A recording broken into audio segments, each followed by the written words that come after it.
everyone. Thanks for joining us, and thanks again for joining the 2024 Sloan Sports Analytics Conference, Competitive Advantage Talks presented by Kager, also known as the Craft Analytics Group.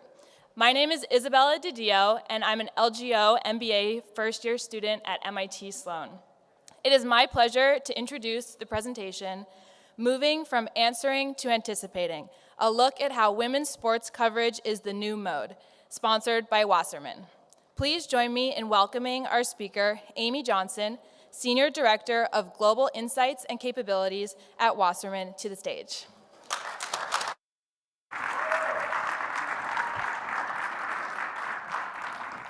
Hello. Okay, good. That does work. Welcome to Sloan. Today we're going to talk about how women's sports has primarily always been talked about as not having as much coverage as men's.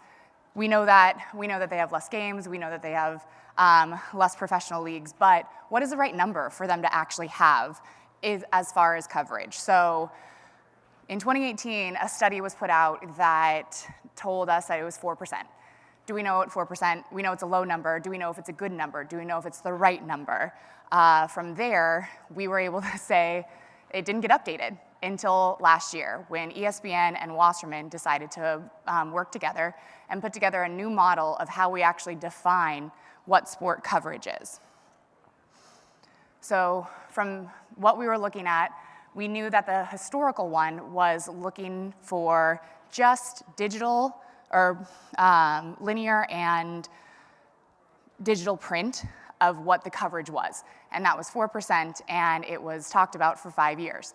4% was correct in 2018. It was not correct in 2019. It was not correct in 2020. So when we were looking at how we wanted to approach this model, we wanted to go and talk more about how we are evolving as a fan sports industry and what needs to be covered moving forward. What we did is we went back and looked at how fandom is actually changing. We know when we were at the beginning that you could only cover sports if you went to a game or if you were waiting for the nightly newspaper to come out the next day, and that's how you got your sports coverage. And then when we moved into broadcast, all of you millennial baseball fans out there will probably also be fans of the Braves and the Cubs because they were the first to have a national broadcast deal. As a third baseman in San Diego, being able to watch Chipper Jones play made my life. So I have a soft spot for the Braves now moving forward, even though I'm a huge Giants fan, so don't tell my Giants friends that that's where we're at. But in the last 5 years, this radical change of how a fan can actually interact with your brand, you're no longer local, you're no longer national, you're a global brand that needs to have global coverage. And that coverage is more immediate, more fast. It's something that really drives home your fandom, so the coverage has to reflect what you're actually looking for. The nice thing about being a global industry now is that the digital footprint behind that has boomed. There's so much data for us to look at. The marketing fan journeys that we have gone from 1 to 2 different ways to actually reach your targeted audience to hundreds. And so what does that actually mean for coverage? What does that actually mean for marketing? Those are 2 very different things. So when we were looking at this model and this new study, what was actually coverage? It's not necessarily secondary sales, but that also is an influence of how the market is changing. It's not email opens and clicks, but it is a way for a brand to interact with their fan. So what we wanted to do is build a new model that was reflective of how the industry is changing. There's no way for us to do spot analysis anymore, because if you already think of a hypothesis and do an individual analysis, you're already too late. So how do we get there faster and build out a better way for us to actually talk about it? So what we needed to do is identify the universe. Because of this digital footprint, there's so much more data out there, but is it readily available? Can it be automated? Can it come in a fashion that actually makes sense in a way that we can then automate moving forward? That's where we first started looking at what universe we needed to talk about. Next, you need to set up and make sure that you could ingest it correctly. Are you getting it on a nightly feed? Is it a daily feed? How much information are you actually bringing in? And can it be repeated? If it's a one-time data pull, It's too slow now. We are not in an industry anymore that can wait months for a new report to come out. We're in the industry of TikTok, where a viral dance will start, and then 2 days later, it's gone. Don't worry, I'm not gonna reference any viral dances. Don't worry, that's not what this presentation's about. So what we need to do is make sure that we can have pipelines that actually come into our model and build it and refresh automatically. There are too many hours of data out there for us to look at manually anymore. We are now big data companies. So 17,000 years of data has actually been created on YouTube alone. You can't watch all of that. You need to build machines that actually can ingest it, train them, and how to get to the next level, which is part of the reason why you need to make a fungible analytical model to be able to ingest those new sources. As we're moving from linear to streaming to digital to social, we're looking at all of these different mediums and how they actually create content. You no longer have to wait until the day after to report on a sporting event. If a great shot by Steph is done in the first quarter, you're already reporting it on your social channels by the second quarter. If Sue Bird breaks another record, if Caitlin Clark is on there and breaks the all-time record, you know that multiple sources are now reporting on that as the game's still being played. That is the speed at which we are now creating content, and that's the speed that our analytical models need to ingest them. If we're going slower than that, we're not actually reflecting where we're at in the market anymore.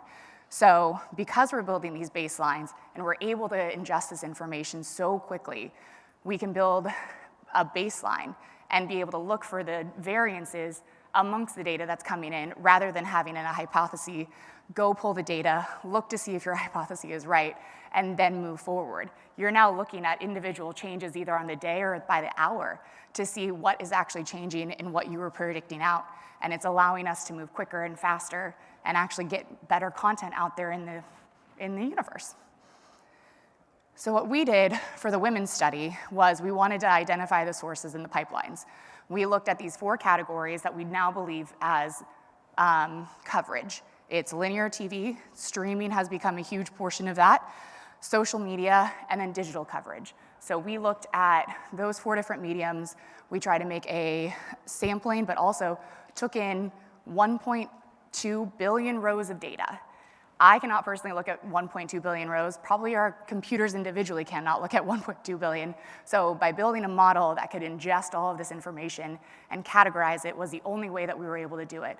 With machine learning, it allowed us to continuously update it, and you will hear an updated number today because we last published this in 2023, and today is February 2024, and we will be talking about the new number that comes out today, and we actually looked at 400 million more rows of data in the past 2 months alone to update the new number that's gonna come out today. So how did we do streaming and linear? When you're looking at all of the coverage that we have, these are our 2 primary sources that we're the most used to. We were able to categorize and create machine learning models that were able to take in every single title, every single episode, and every single channel that we could find and categorize them into not only a gendered language, but also a sport-by-sport language. So as you can see here, we are looking at how the different sports of women's sports are actually changing, how they evolved over the past 5 years. And we can probably put together some really good hypotheses by just seeing this graph alone. We are just reporting right now on what happened. The why of it all is a completely different analysis, one that I would love to do. So if anyone else would like to go through this, please come see me after this. We absolutely can go through it. But by building that model and training it to show every time we see a new episode or every time we see a new word, it kicks it out and then creates a new wheel of who is this, what is this sport, where is it supposed to be matching. If something new emerges, then we have a full new understanding of a new sport's here, a new league is here. We have the ability for our model to adjust with it. Earned media. Earned media is the widest data set that you can look at. When we're talking about those 1.2 billion rows of data, this is the widest one that we used.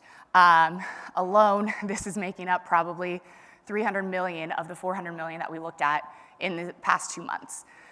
However, everyone can have a blog. I had a blog when I was 23. Please don't look it up. It's not worth it. But everyone can do that. Is that actually coverage? Probably not.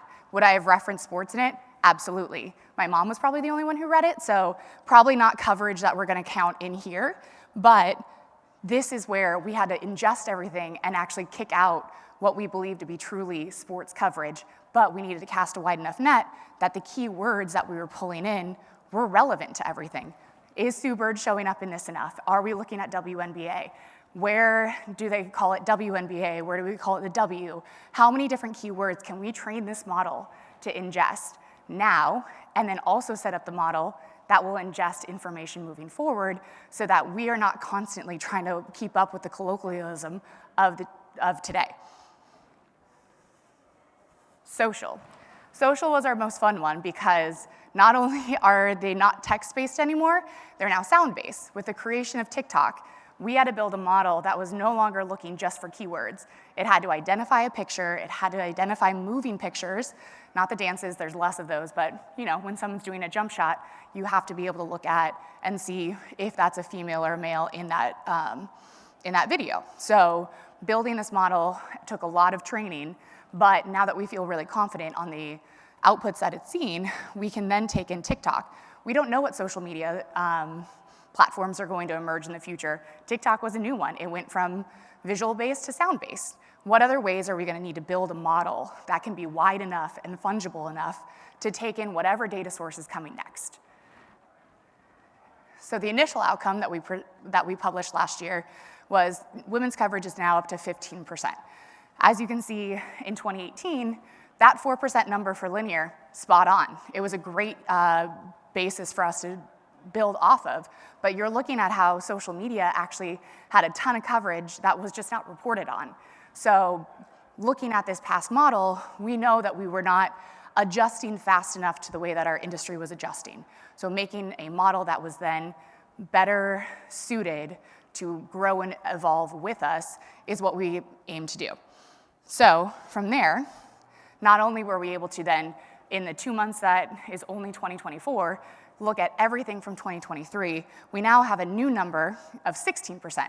So everyone, we're now gonna say 16% is the share of women's coverage in sports from 2023. It's no longer 15, it's now 16.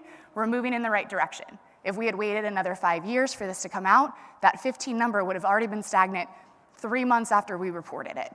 Now that we're into this model of updating and going places further and faster, we are able to reflect women's sports coverage and not allow this old trope to say women's sports are not getting coverage and that's why there's not fandom.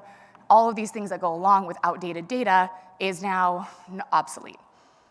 So the question back to everyone is, what's the next outdated model that we need to update? What can you think of that you believe to be an inaccuracy in our industry that is no longer something that you believe in? How can we build out a model together?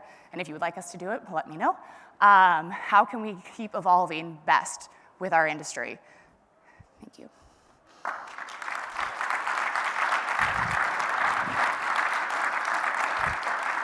Questions? Okay. Questions?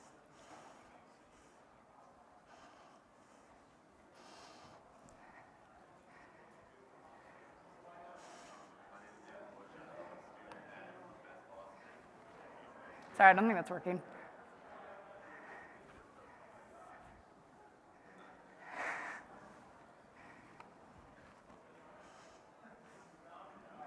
We good? Yeah. All right. I'm Damon Borgia. I'm a student in the Sport Leadership and Administration program at UMass Boston. So I was wondering here, because we showed that the social media was really driving this growth in the media engagement. Mm-hmm. If there's this social media growth, then there's like this clear fandom for women's sports and this clear need for more linear and streaming coverage. What will it take for these big media companies to catch on and really grow with that growth? That's what we're hoping better analytics is going to do for us. Like, the more that we talk about it, the more that we keep saying these words out loud, the more that these media companies and these brands are going to drive and understand that women's sports is worth it. If we continuously kept these old, outdated data that just said 4% of coverage is out there, you're going to automatically stunt the growth of that entire industry because you're keeping those old ideas alive. So our goal is to continuously do these things to make sure that brands and networks alike understand the value that is women's sports. They started later than men's sports. They're rapidly changing. The way that we can prove that is through new models and new analytics to make sure that no one has these old ideas left.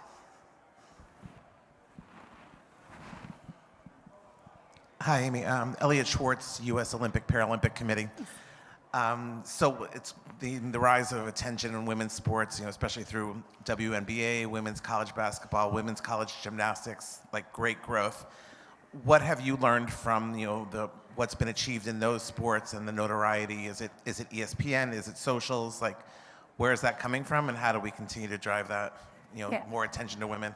Perfect. And not just because we did this study with ESPN, but ESPN is doing a great job. I think streaming is really giving the fan the ability to make their decisions on their own. Because we're no longer hamstrung to just looking at 1 hour segments that you have to choose, I'm gonna watch the Golf Network or I'm gonna watch the NFL.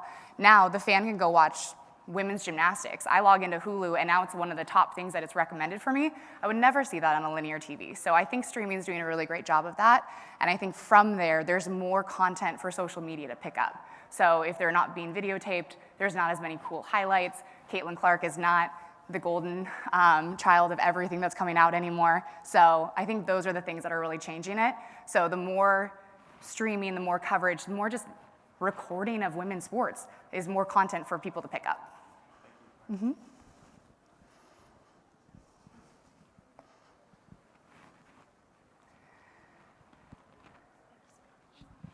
Hey, I'm Jacqueline Mahoney from Sports Reference, the company behind like Basketball Reference, Immaculate Grid, and all that.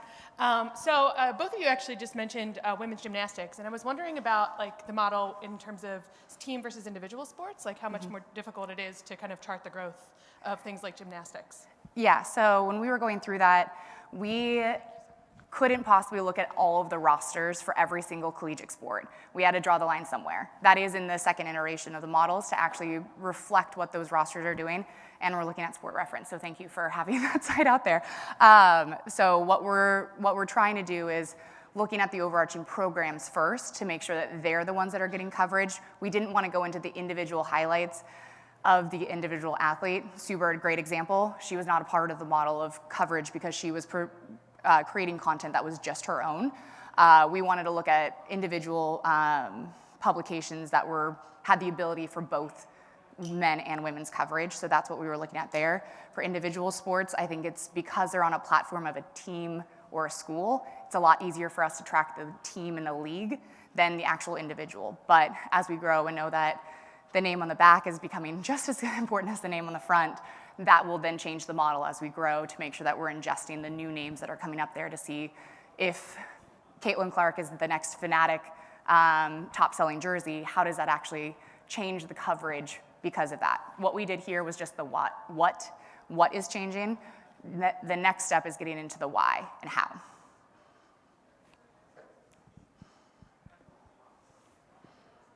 That's it? Awesome. All right, well,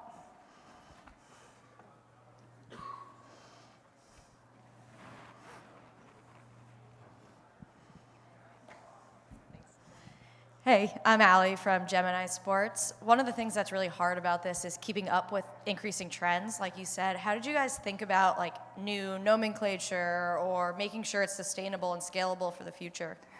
So the way that we originally looked at it was we just wanted to make sure that it was even on both sides. So full name of team, full name of sport, full name of league. As we grow this model out there, as we grow with the colloquialisms that are, sorry, that was a hard word. As we grow with the way that our society communicates, that's how we're gonna build out a model where we're looking at those known publications, look at the max words that are actually being used there, and whatever's being used the most, we'll start adding those into the model, so we'll let what the PR and the communication of the leagues tell us what words we should be looking at.